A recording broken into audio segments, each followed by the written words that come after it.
Natural hair has become really widespread. I agree in the past 10 years or so, it's become more common, more prevalent.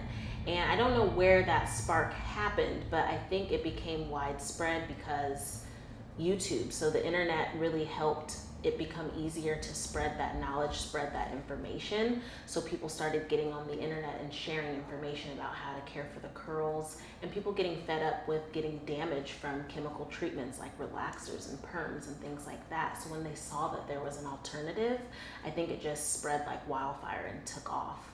And now it's become a business. So businesses have seen that people wearing their curls have a huge buying power, and so companies that previously were promoting relaxers are now seeing that they can make a lot of money through curly hair products. So because of it becoming a booming business, that has helped to carry that spread and make it more than a trend. So previously it seemed like something that was going to die off, but I think it has a strong staying power because of the huge buying power that the curly hair community has, and influencers now using it as a form of income through brands and product companies making money to spread curly hair education. And one more crown hat question. Yes. Since California has become the first state to ban this type of discrimination, do you think other states will adopt laws like this, or do you hope they will adopt laws like this?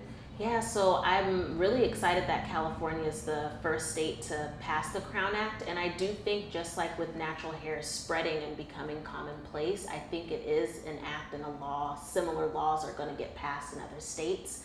It's going to become very hard to ignore. So with brands marketing towards curly hair because of us demanding curly hair products, I think the same thing is going to happen with the law. More people are going to be demanding to be able to advocate for themselves, be able to present themselves with their natural hair in schools and in the workplace. So laws are gonna have to be created to accommodate for that. Is natural hair all you work with? Natural hair is all I work with. So any hair that has texture, from very loose waves up to the tightest curls. I specifically only work with textured hair. And why did you make that decision? I don't think we asked that. So I made the decision to specialize in curly hair because if you look at salons, let's say even in Midtown, there's tons of salons within walking distance. You would be hard pressed to find one person in any of those salons that could do textured hair. So people would ask me would I do straight hair, and I would say no, because someone with straight hair can go to any salon of their choosing, but someone with textured hair has a very hard time finding someone who can do even the simplest thing like a haircut. So I have clients traveling from as far as Reno. I've had people come from out of the state just to get their hair done because it's hard for them to find someone who will do their hair in its natural state. Yeah. And why is it you don't like working with extensions and all that kind of stuff? So I actually started off in the industry working with extensions, and what I found over time is that clients were using the extensions to avoid caring for their natural hair. So once I became more educated and technically skilled in working with their natural texture, I shifted to doing that exclusively as a way to show them and help them see that they can take care of their hair as it is. So I'm not against extensions, but I want to provide a service for those that don't want to wear extensions, or those that want to embrace their hair as it is and not use extensions as a way to avoid their own hair. And I do have another question for Brenda. Beauty school and cosmetology school, are they focusing on natural hair? Tell me, like you haven't come, you go to school, but. Yes, so I was in cosmetology school for almost a year and a half, and I learned absolutely nothing about curly hair. They teach you how to straighten hair, how to cut it in its straightened state. They teach you how to apply a relaxer. They do not teach anything in the slightest bit about how to care for curly hair. So that was also why I wanted to specialize in curly hair, because even on the school level, they don't educate us on how to teach it. So it was really important for me to change that, and I've even taken steps now to teach other stylists how to care for curly hair. So yeah, even on the school level, there's no education about any curl. So then how do, I just want to expound on the last one you made, so how do people learn if they don't know how to, but they want to because they see that there's a high demand for it?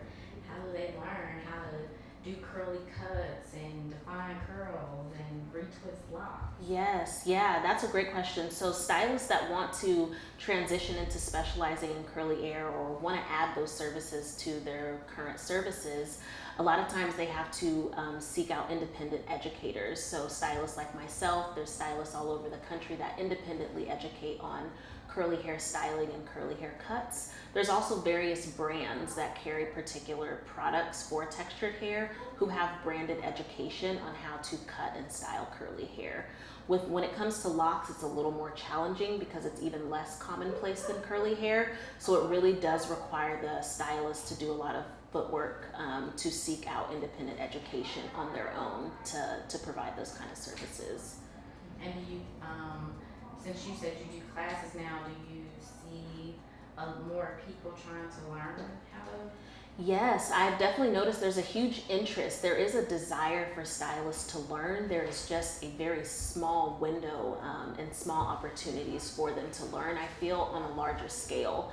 So there's definitely that hunger, I feel, amongst stylists to want to learn about education, learn about curly hair education, but there isn't a huge, easy way for them to find that education. So that just needs to be expanded. And why do you think this isn't included in cosmetology programs? I think it's not included because cosmetology. Sorry. Complete sentence. I think curly hair education is not included in cosmetology schools because a lot of the cosmetology education is outdated.